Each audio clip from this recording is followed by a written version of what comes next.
अॼु असां सचल अमन ऐं आज़ादीअ जो अमीर विषय जी ॼाण हासिलु कंदासीं।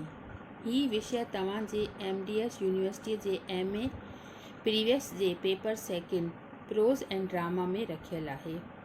सचल सरमस्त जे बारे में तव्हां BA पार्ट थर्ड जे पहिरिएं पेपर गद्य पद्य ऐं रैपिड रीडर में विस्तार सां पढ़ी आया आहियो त सचल सरमस्त हिकु इनक़लाबी शाइर आहे। हिन हक़ खे यानी ख़ुदा खे हासिलु करण लाइ अनाल हक़ यानी मां ख़ुदि ख़ुदा आहियां आई एम गॉड जे नारे खे बुलंद कयो।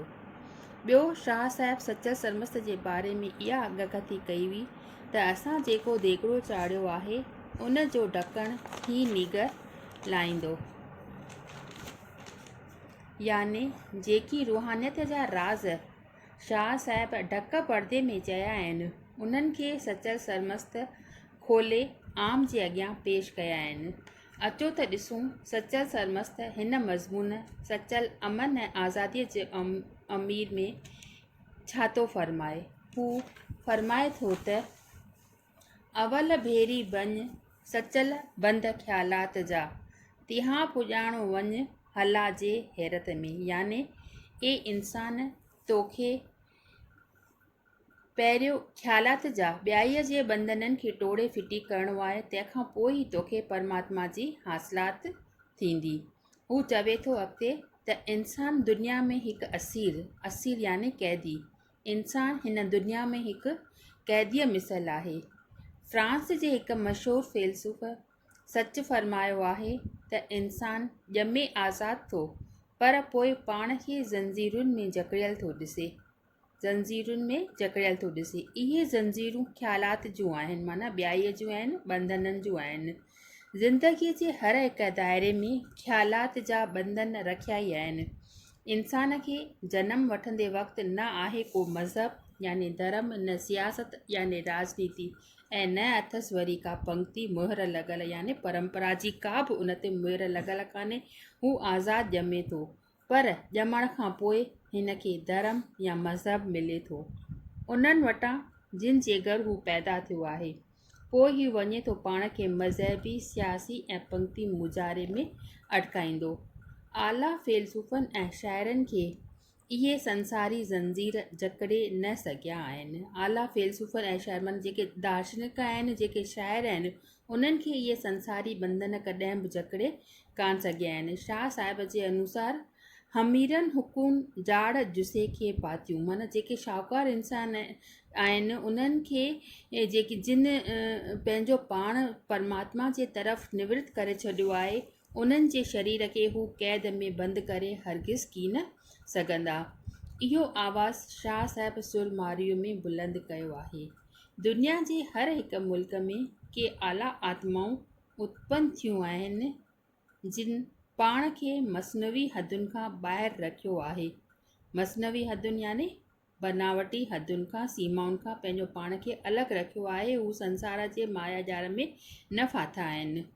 इंसान ज़ात खे इन्हनि खां आज़ादु रहण जी तलक़ीन कई अथई। तलक़ीन यानी हिदायत।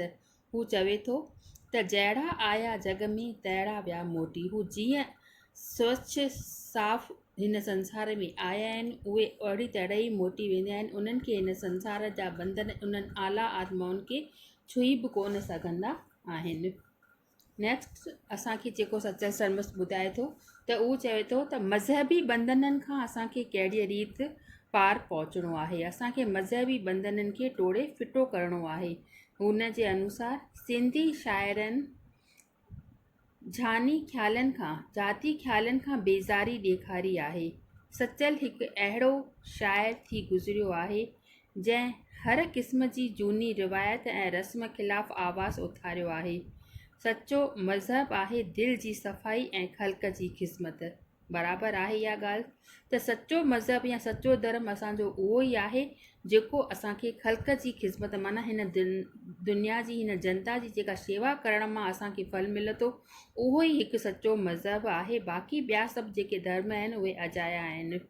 दुनिया जे हर मज़हब जा माण्हू इन ई ख़्याल में मुब्तला आहिनि, माना फाथल आहिनि त संदनि ई मज़हब सभिनी में आला आहे। माना पंहिंजे धर्म खे हर को माण्हू जेको आहे उहो उच सम्झे थो। इहो ख़्यालु मज़हबी ऐं धर्मी तहज़ीब जो पाड़ आहे, माना कटरपणो आहे, ऐं फ़तने जी जड़ याने झगड़े जी जड़ आहे। इंसान जी दिलि जा काशी या कबलो आहे। तंहिं लाइ इहो ख़्यालु हिकु सख़्तु दाम आहे।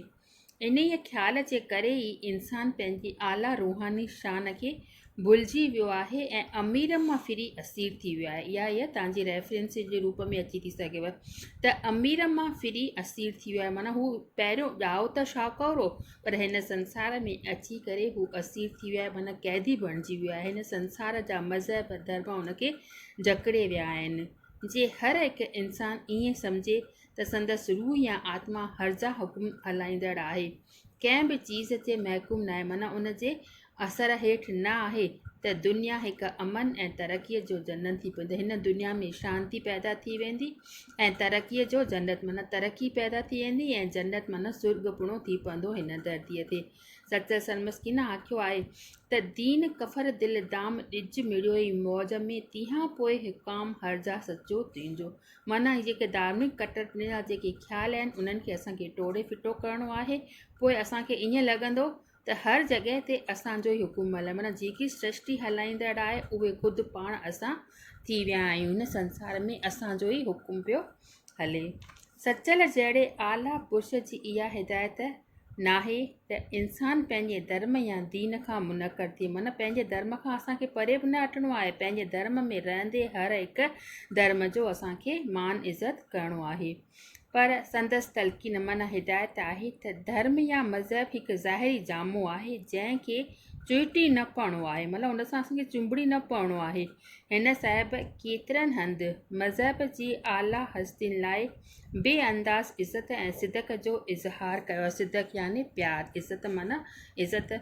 हिन साहिब सिर्फ़ु उन्हनि शख़्सनि जे ख़िलाफ़ु आवाज़ु उथारियो आहे जे हरू भरू पाण खे मज़हब जे नाले में ज़ंजीरुनि में जकड़े वेठा आहिनि ऐं वतन था रुॻो तहज़ीब माना धार्मिक कटरपने जी भावना में उन्हनि जे अंदर में बाहि जा मच पिया था ॿरनि।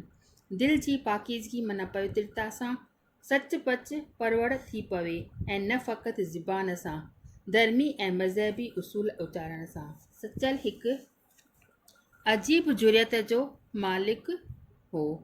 हू चवे थो, हू साहिबु फरमाए थो त कलमो पढ़ां त काफ़िर थियां, गिड़ा न इन ई गेट। अगरि मां क़ुर शरीफ़ पढ़ंदुसि त मां मुस्लमान बणिजी वेंदुसि। मूंखे इन ई गेड़ में इन ई दलदल में हरगिज़ न फासणो आहे। जाॾे राह रसूल जी ताॾे पायनि, जिते रसूल जी राह आहे उते मूंखे पेर बि न पाइणो आहे। जे मन मां कढां न मेर त हज़ूरी हासिल ई न थिए। जेसिताईं मां पंहिंजे मन मां ॿियाईअ जी भावना मेर गंदगी न कढी आहे तेसिताईं मूंखे परमात्मा जो दर्शन हज़ूरी माना परमात्मा जो दर्शन हासिल थी न सघंदो। लास्ट पैरा में हिन चयो आहे त सचल साहिब जो मतिलबु ज़ाहिर आहे त शाह फरमाए थो त इन पर न ईमान जे कलम उन्हनि ते विश्वास न करणु खपे जेके कलमगू कोठाइनि था। शाह साहिबु ईअं थो फरमाए त सचनि इंसाननि खे शरीयत मां कहिड़ो सूद जो हिननि जे अंदर में सची अदालत हमेशह होशियारु आहे। जेके सचा इंसान आहिनि उन्हनि खे हिन दुनिया जे धंधनि सां को बि मतिलबु कान्हे, छो जो उन्हनि अंदर में ई परमात्मा खे हमेशह पातो आहे। पुछनि को शरह जिन अंदरि अदालत उनजी, उन्हनि खे धार्मिक मज़हबनि धर्मनि सां को बि मतिलबु कोन्हे, छो जो उन्हनि जे अंदर में भॻवान जी बंदगी भॻवान जी उपासना हमेशह हाज़ुरु आहे। हज़ूरीअ जी हासिलात लाइ क़ल्ब जी माना दिलि जी सचाई ऐं मज़हब जे बंधननि खां आजाईअ जी दरकारु आहे।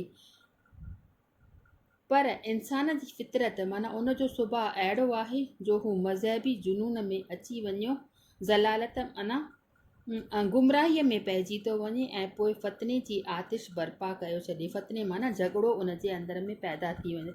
इन गुमराही या गुमान खां किनारो करण लाइ सचल वर ॾेई असांखे इहो सिख्या ॾिनी आहे त काफ़र मोमन गुबर निसारो गैर गुमान न आणनि, माना हिंदू मुस्लमान पासी कुरिस्तान ऐं ॿियनि मिड़नी पंथनि जा पोइलग हिकु आलमगिरी बिरादरीअ जा फ़िर्द आहिनि। इन ई जे बारे में असां वधीक ज़िक्र सुभाणे कंदासीं त कहिड़ी रीति सभु धर्मनि मां असांखे हिकु ई सिख्या मिले थी, त सभु धर्म मां हिकु ई असांखे उपदेश मिले थो त सभिनी धर्मनि में हिकु ई परमात्मा वसे।